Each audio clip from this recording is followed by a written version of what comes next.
Hello बच्चों, कैसे हैं आप लोग। आशा करता हूँ आप लोग अच्छे होंगे, मस्त होंगे। आज के इस वीडियो में हम एक बार फिर से कक्षा 12 के विद्यार्थियों के लिए हिंदी का मॉडल पेपर लेकर आए हैं बच्चों, जो 2024 बोर्ड एग्जाम के लिए और 22 फरवरी को होने वाली परीक्षा के लिए बहुत ही इंपॉर्टेंट रहेगा। इसी प्रकार से बच्चों जो है पेपर जो है पूछा जाएगा 22 तारीख को। मात्र 2 दिन का समय है, तो आप लोग देख लीजिए किस प्रकार से जो है क्वेश्चन आएंगे। देखो, समय बच्चों 3 घंटे 15 मिनट मिलेंगे। पूर्णांक आपको जो है 100 नंबर का मिलेगा। पूर्णांक कितने रहेगा बच्चों? 100 नंबर का रहेगा। तो चलिए आइए देखते हैं नोट में क्या रहेगा। प्रारंभ के 15 मिनट परीक्षार्थियों को प्रश्न पत्र पढ़ने के निर्धारित किया जाएगा। इस प्रश्न में 2 खंड है, दोनों खंडों के सभी प्रश्न देना आवश्यक है। सबसे पहले बच्चों आपको बहुविकल्पी प्रश्न जो है मिलेंगे। सबसे पहले बहुविकल्पी प्रश्न मिलेंगे जो 1-1 नंबर का रहेगा। क्योंकि बच्चों पहला बहुविकल्पी प्रश्न आपके सामने जा रहा है जो 1-1 नंबर का है। पहला क्वेश्चन है कि उक्त प्रकरण के रचनाकार है। उक्त प्रकरण के रचनाकार कौन है? 4 ऑप्शन आपके सामने दिया है। सही जवाब क्या जाएगा बच्चों? सही जवाब यहाँ जो है दूसरा हो जाएगा, दामोदर शर्मा। उक्त प्रकरण के जो रचनाकार हैं वो दामोदर शर्मा जी हैं। अगला क्वेश्चन है भारतीय युग की पत्रिका है। भारतीय युग की पत्रिका कौन सी है? सरस्वती, हंस, मर्यादा, कवि वचन, सुधा। तो भारतीय युग की जो पत्रिका है दोस्तों, यहाँ सही जवाब ये हो जाएगा जो है कवि वचन सुधा। ये जो है भारतीय युग की जो है पत्रिका है। नेक्स्ट क्वेश्चन है कि हिंदी गद्य साहित्य के द्वितीय उत्थान का प्रारंभ हुआ 1918 में, 1900 में, 1936 में, 1929 में। तो दोस्तों सही जवाब क्या हो जाएगा बच्चों? तो सही जवाब यहाँ ए हो जाएगा, 1918 ईस्वी में। हिंदी गद्य साहित्य के द्वितीय उत्थान का जो प्रारंभ हुआ था वो जो है 1918 ईस्वी में प्रारंभ हुआ था। सेवा सदन के रचनाकार है। सेवा सदन के रचनाकार जो है कौन है? तो मुंशी प्रेमचंद जी हैं। सेवा सदन के जो रचनाकार है भैया वो जो है मुंशी प्रेमचंद जी हैं। चलो बच्चों अगला क्वेश्चन हम लोग देखते हैं। क्वेश्चन नंबर अगला है कि हिंदी की प्रथम आधुनिक कहानी होने का श्रेय दिया जाता है। हिंदी की प्रथम आधुनिक कहानी होने का श्रेय किसे दिया जाता है? तो सही जवाब बच्चों यहाँ दूसरा हो जाएगा, किशोरी लाल गोस्वामी। किशोरी लाल गोस्वामी हो जाएगा। अगला क्वेश्चन है कि आदिकाल का ग्रंथ, दूसरे के का देखेंगे हम लोग, आदिकाल का ग्रंथ नहीं है। ये क्वेश्चन बच्चों आपको कमेंट बॉक्स में बताना है। ये थोड़ा कंफ्यूज लग रहा है, ये होगा कि ये होगा, थोड़ा आप हमें बताइए क्या होगा इसका सही जवाब। अगला क्वेश्चन है कि अष्टछाप के कवियों का संबंध है भक्तिकाल की किस शाखा से? अष्टछाप के कवियों का संबंध भक्तिकाल किस शाखा से है? सही जवाब यहाँ चौथा हो जाएगा, कृष्ण भक्ति शाखा से संबंधित है दोस्तों। अष्टछाप के कवियों का जो संबंध है वो जो है कृष्ण भक्ति शाखा से संबंध है। चलिए अगला क्वेश्चन देखेंगे, 2 का देखेंगे हम लोग। श्रृंगार और वात्सल रस के अमर कवि कौन है? श्रृंगार और वात्सल रस के अमर कवि बच्चों कौन है? तो सही है बच्चों, यहाँ तीसरा हो जाएगा, सूरदास जी हैं। श्रृंगार और वात्सल रस के अमर कवि जो है सूरदास जी हैं। अगला क्वेश्चन है चाँद का मुँह टेढ़ा है। चाँद का मुँह टेढ़ा है रचना की विधा है। क्या है बच्चों? काव्य है कि उपन्यास है कि कहानी है कि निबंध है? तो सही जवाब हो जाएगा यहाँ जो है पहला हो जाएगा, काव्य हो जाएगा। अगला क्वेश्चन है कि कबीर वाणी के डिक्टेटर हैं। यह कथन जो है किसका है? सही जवाब हो जाएगा पहला हो जाएगा, आचार्य हजारी प्रसाद द्विवेदी। कबीर वाणी के डिक्टेटर हैं, यह कथन जो है आचार्य हजारी प्रसाद द्विवेदी जी का है। तो बच्चों ये तो 1-1 नंबर हो गया। अब हम लोग आगे चलेंगे, जो है प्रश्न नंबर 3 है, निम्नलिखित गद्यांश का संदर्भ देते हुए किसी एक के नीचे दिए गए प्रश्नों का उत्तर दीजिए। ये बच्चों लगातार 3 या 4 वर्षों से पूछा जा रहा है परीक्षाओं में, तो 2024 के लिए मोस्ट इंपॉर्टेंट रहेगा 22 फरवरी के लिए। निम्नलिखित गद्यांश का संदर्भ देते हुए किसी एक के नीचे दिए गए प्रश्नों का जो है उत्तर दीजिए। आपको यहाँ से बच्चों 10 नंबर जो है मिलेंगे। देखो, जंगल में जिस प्रकार अनेक लता वृक्ष और वनस्पति अपने अदम भाव से उड़ते हुए पारस्परिक सम्मिलन अवरोधी स्थिति प्राप्त करते हैं, उसी प्रकार राष्ट्रीय जन अपनी संस्कृतियों के द्वारा एक दूसरे के साथ मिलकर राष्ट्र में रहते हैं। जिस प्रकार जल के अनेक प्रवाह नदियों के रूप में मिलकर समुद्र में एक रूपता प्राप्त करते हैं, उसी प्रकार राष्ट्रीय जीवन की अनेक विधियां राष्ट्रीय संस्कृति में समन्वय प्राप्त करते हैं। समन्वय युक्त जीवन राष्ट्र का सुखदायी रूप है। प्रस्तुत गद्यांश के पाठ एवं लेखक का जो है नाम लिखिए। आइए बच्चों इसका हम लोग उत्तर देख लेते हैं। प्रस्तुत गद्यांश के पाठ एवं लेखक का नाम लिखिए। तो आइए इसका उत्तर हम लोग देखते हैं। देखो बच्चों, प्रस्तुत गद्यांश राष्ट्र का स्वरूप नामक शीर्षक से लिया गया है। प्रस्तुत गद्यांश जो है राष्ट्र का स्वरूप नामक शीर्षक से लिया गया है तथा इसके लेखक जो है वासुदेव शरण अग्रवाल जी हैं। कौन है बच्चों? इसके लेखक जो है वासुदेव शरण अग्रवाल जी हैं। ऐसे आपको जो है लिखना है। देखो कह रहा है कि जो है प्रस्तुत गद्यांश के पाठ एवं लेखक का जो है नाम लिखिए। तो प्रस्तुत गद्यांश लेखक कौन है बच्चों? वासुदेव शरण अग्रवाल जी हैं। ठीक है, लेखक कौन है? वासुदेव शरण अग्रवाल जी है। और कहाँ से लिया गया है? राष्ट्र का स्वरूप नामक शीर्षक से लिया गया है। रेखांकित अंश की जो है व्याख्या कीजिए। दूसरा है कि रेखांकित अंश की व्याख्या कीजिए। तो रेखांकित बच्चों जो रेखाएं खींची गई हैं, जैसे यहाँ से लेकर यहाँ तक रेखा खींची गई है, इसी के जो है आपको व्याख्या करना है। तो आइए हम लोग व्याख्या करते हैं। देखो, राष्ट्रीय संस्कृति अथवा राष्ट्र के अस्तित्व के लिए भाषा, धर्म, जाति, संप्रदाय आदि पर आधारित भेदभावों को भुला देना चाहिए और पारस्परिक सौहार्द एवं विविधता में एकता की भावना का परिचय देना चाहिए।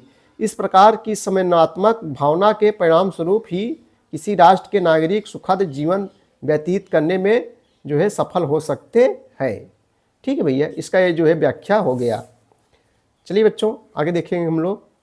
क्वेश्चन नंबर 3 है, प्रस्तुत अनुच्छेद के अनुसार जंगल में क्या क्या मिलता है? तो देखो यही से उत्तर आपको मिल जाएगा बच्चों। जंगल में देखो लता, वृक्ष और वनस्पतियाँ ये सब मिलते हैं। देखो ये सब है, तो आपको इसमें से छांट के लिखना है। अगला क्वेश्चन है कि जल प्रवाह नदी के रूप में किससे मिलता है? तो समुद्र हो जाएगा बच्चों। देखो जल प्रवाह जो है नदी के रूप में किससे मिलता है? समुद्र से मिलता है। राष्ट्रीय जीवन की अनेक विधियाँ राष्ट्रीय संस्कृति में क्या प्राप्त हो रही हैं? राष्ट्रीय जीवन की अनेक विधियाँ राष्ट्रीय संस्कृति में क्या प्राप्त कर रही हैं, तो आपको बताना है। तो बच्चों यहाँ हो जाएगा समन्वय। समन्वय प्राप्त करना, समन्वय मतलब होता है समान। राष्ट्रीय जीवन की अनेक विधियाँ राष्ट्रीय संस्कृति में क्या प्राप्त कर रही हैं? समन्वय प्राप्त कर रही हैं। ठीक है, तो उसके बाद अथवा रहेगा, 2 में से एक करना है। नए शब्द, नए मुहावरे, 2 में से एक करना बच्चों, चाहे इसको कीजिए और चाहे इसको कीजिए। इसको पढ़कर जो है देखो ये रेखांकित अंश की व्याख्या करना है, उसके बाद में सब उत्तर देना है। प्रस्तुत गद्यांश लेखक का नाम, अंश की व्याख्या, किन किन प्रयोगों से भाषा आधुनिकी बनती है। ये भाषा से लिया गया है। अभी तक बच्चों जो है गद्यांश दिया है, अब पद्यांशों पर आधारित निम्नलिखित प्रश्नों का उत्तर दीजिए। यहाँ से भी आपको 10 नंबर जो है मिलेंगे। नीर प्रधान, बीज सुकुमार, खुल रहा है मृदुल। देखो प्रस्तुत पद्यांश पाठ और कवि का नाम लिखिए, रेखांकित अंश की व्याख्या कीजिए। मेघवान बीच गुलाबी रंग में कौन सा अलंकार है? नीचे वस्त्र में लिपटी गायिका छवि कैसी दिख रही है? परिधान और मृदुल शब्द का जो है अर्थ लिखिए। अथवा करके देगा, इस धारा सी जग क्रम शाश्वत, इस जीवन का उद्गम शाश्वत। अथवा करके 2 में से बच्चों एक आपको जो है करना है। 10 अंक आपको मिलेंगे। प्रस्तुत गद्यांश पाठ और कवि का नाम लिखिए। उसके बाद में देखो यहाँ आ गया प्रश्न नंबर 5 है। क्या पूछा जाएगा? यानी किसी एक लेखक जीवन परिचय देते हुए उनकी कृतियों का जो है उल्लेख कीजिए। 5 नंबर मिलेगा। वासुदेव शरण अग्रवाल मोस्ट इंपॉर्टेंस है बच्चों, लगातार पेपर सॉल्व करा रहे हैं, उसमें पूछा गया है। और सुंदर रेड्डी, 2 में से एक कर लीजिए, 1 नंबर एक जरूर पूछा जाएगा। 5 नंबर मिलेगा। 80 शब्दों में आपको लिखना पड़ेगा। निम्नलिखित किसी एक कवि का जीवन परिचय देते हुए उनकी कवि कृतियों का उल्लेख कीजिए। देखो अभी लेखक था, अब जो है कवि आ गए। कवि भी देखो 5 नंबर मिला है 80 शब्दों में यहाँ बच्चों। तो ये जयशंकर प्रसाद मोस्ट इंपॉर्टेंस है। और उसके बाद में आप सूर्यकांत त्रिपाठी निराला को याद कर सकते हैं। 2 में से याद करेंगे, एक जरूर आएगा बच्चों। ये सब हम पढ़ाए हैं, आप प्ले लिस्ट में पा सकते हैं। सब जीवन परिचय पढ़ाया गया हुआ है। प्रश्नोत्तर नंबर 6 रहेगा बच्चों। कहानी तत्वों के आधार पर पंचलाइट अथवा बहादुर कहानी की समीक्षा कीजिए। पंचलाइट हमने भी इसको पढ़ाया है, 5 नंबर मिलेगा आपको। अथवा 2 में से एक है, इसको कीजिए, चाहे इसको कीजिए। स्वपठित खंडकाव्य के आधार पर निम्नलिखित प्रश्नों से किसी एक का संक्षिप्त उत्तर। स्वपठित मीन्स होता है जो आपने पढ़ा है बच्चों, जो आपके यहाँ पढ़ाया जाता है। जैसे प्रयागराज, अलीगढ़, कुछ ऐसे ज़िले हैं जहाँ जो है क्या पढ़ाया जाता है बच्चों? वो पढ़ाया जाता है, अगर पूजा पढ़ाया जाता है। जहाँ आपको पढ़ाया जाता है ये टीचर आपको बता देंगे। जैसे कुछ के यहाँ रस्मरथी चलता है, कुछ के यहाँ श्रवण कुमार। प्रयागराज वगैरह में जैसे बच्चों चलता है अलोकवृत्त खंडकाव्य चलता है। तो अलोकवृत्त खंडकाव्य 7, 8, 9, 10 जिले में चलता है, इसको हमने बताया है। अलोकवृत्त खंडकाव्य के आधार पर सहयोग आंदोलन घटना का वर्णन कीजिए। चाहे इसको कीजिए, चाहे इसको, जहाँ भी अथवा करें 2 में से एक करना है आपको। उसके बाद में देखो 8 है, निम्नलिखित प्रशस्ति गद्यांश का संदर्भ सहित हिंदी में अनुवाद कीजिए। 7 नंबर आपको जो है मिलेंगे। युका मालवीय, तो मालवीय मदन मोहन मालवीय से लिया गया है गद्यांश। इसका जो है व्याख्या करके आप लोग 7 नंबर मिलेंगे बच्चों। 2 में से एक करना है, 2 में से एक कीजिए। उसके बाद खा है, निम्नलिखित श्लोकों का हिंदी संदर्भ सहित हिंदी में अनुवाद कीजिए। यहाँ से भी आपको 7 नंबर मिलेंगे। आपको ऐसे श्लोक लिखे मिलेगा, 2 में से एक करना है आपको। बहुत कठिन नहीं बच्चों, सब आप पढ़े होंगे, ये सब कर लेंगे। 9 नंबर है, निम्नलिखित में किसी 2 का संस्कृत में उत्तर दीजिए। 2 का 4 नंबर यहाँ से आपको मिलेंगे।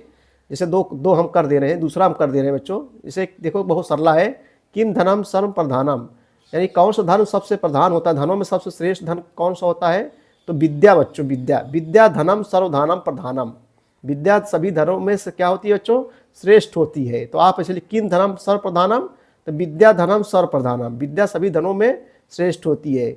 उसके बाद चौथा करेंगे हम लोग, क्योंकि 2 करना है। दिलीपा कस्य प्रदेशस्थ राजा आसीत, दिलीप जो है कहाँ किस प्रदेश के राजा थे, तो दिलीपा जो है समग्र भूमंडलस्य राजा आसीत, दिलीपा जो है समग्र भूमंडलस्य राजा आसीत, दिलीप जो है समग्र यानी सभी भूमंडल के जो है राजा थे। ऐसे आप लोग लिखेंगे। यहाँ से आपको जो है 4 नंबर मिलेंगे। 10 नंबर है बच्चों, श्रृंगार रस अथवा करुण रस की परिभाषा लिखकर उसका उदाहरण दीजिए। ये भी हम पढ़ाए हैं, 2-2 नंबर बच्चों रहेगा। श्लेष अलंकार, रस छंद अलंकार भी पढ़ाए हैं। चौपाई छंद अथवा दोहा छंद की परिभाषा उदाहरण सही जो है लिखिए। यहाँ से भी आपको जो है 2 नंबर मिलेंगे, 2 3 6 नंबर।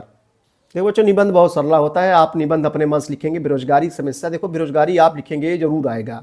और उसके बाद भ्रष्टाचार वगैरह आता है, सब आप देखो समाज में हो रहा है जो चीज़ें, जैसे बेरोजगारी है, बेरोजगार बच्चे बहुत सारे लोग हैं, क्योंकि जनसंख्या भारत के समय बहुत तेज़ी से बढ़ रही है। पढ़े लिखे लोग जो है मतलब हर बहुत क्षेत्रों में बेरोजगारी मतलब शिक्षा के क्षेत्र में ज़्यादा बेरोजगारी देखने को मिल रही है, यानी हर एक क्षेत्र में बेरोजगारी। क्योंकि बच्चों जनसंख्या भारत की बहुत तेज़ी से बढ़ रही है, विश्व में जनसंख्या के बारे में भारत का पहला स्थान है जनसंख्या के विषय में।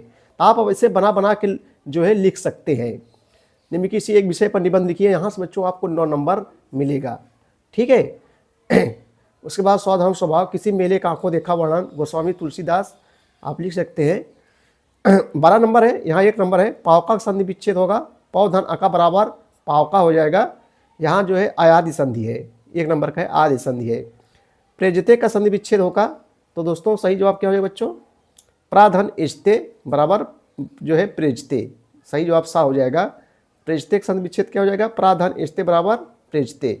पुस्तकालय में संधि है तो दीर्घ स्वर संधि है, यहाँ सही जवाब बा हो जाएगा। पुस्तक धन आलय, पुस्तक धन पुस्तक प्लस पुस्तक धन आलय, आलय बराबर क्या हो जाएगा दोस्तों, पुस्तकालय। यहाँ दीर्घ स्वर संधि है, 1-1 नंबर मिलेंगे आपको।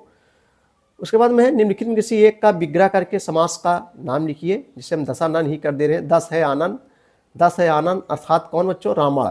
जहाँ देवी देवता आ जाए वहाँ बच्चों जो है बहुब्रीहि समास होता है। कुछ बच्चे इसको द्विगु समास मानते होंगे, सोचते होंगे कि इसमें पहला अक्षर जो है क्या है, संख्यावाची है, लेकिन दशानन, 10 है आनंद, 10 है आनंद अर्थात बच्चों कौन, रावण। देवी देवता अगर जैसे राक्षस आ जाए तो आप जो है क्या बहुब्रीहि समास लगाएंगे। देखो ट्रिक है, अधिकतर आते हैं, कुछ अपवाद है। तो दशानन 10 है आनंद अर्थात कौन, रावण है। तो इसका हो गया, करके विग्रह का नाम लिखिए। समास का नाम क्या है, बहुब्रीहि समास। आगे देखेंगे प्रश्न नंबर 13 है बच्चों, बहुत इंपॉर्टेंट से जरूर आएगा।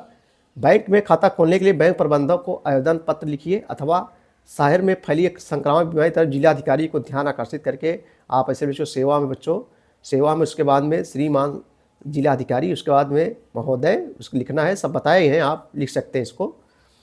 निम्नलिखित में से किसी, यहाँ से बच्चों आपको जो है 8 नंबर मिलेंगे। निम्नलिखित में से किसी एक शब्द को धातु एवं प्रत्यय का योग स्पष्ट कीजिए। जैसे हम यहाँ देखेंगे दत्वा में 10 धातु है, जो है क्वा प्रत्यय है, कत्वा, दत्वा क्वा प्रत्यय है, आधा का वा बराबर प्रत्यय है, और 10 धातु है, तुम्हें 10 धातु है।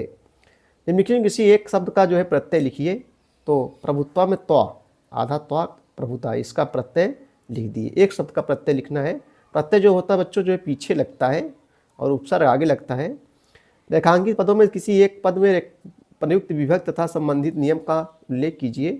जैसे कृष्णाय नमः में कौन सा है, चतुर्थी विभक्ति है। ये कृष्णाय नमः कौन सी विभक्ति है, चतुर्थी, तो चतुर्थी विभक्ति है, ठीक है भैया। तो बच्चों इस प्रकार जो है पेपर पूछा जाएगा।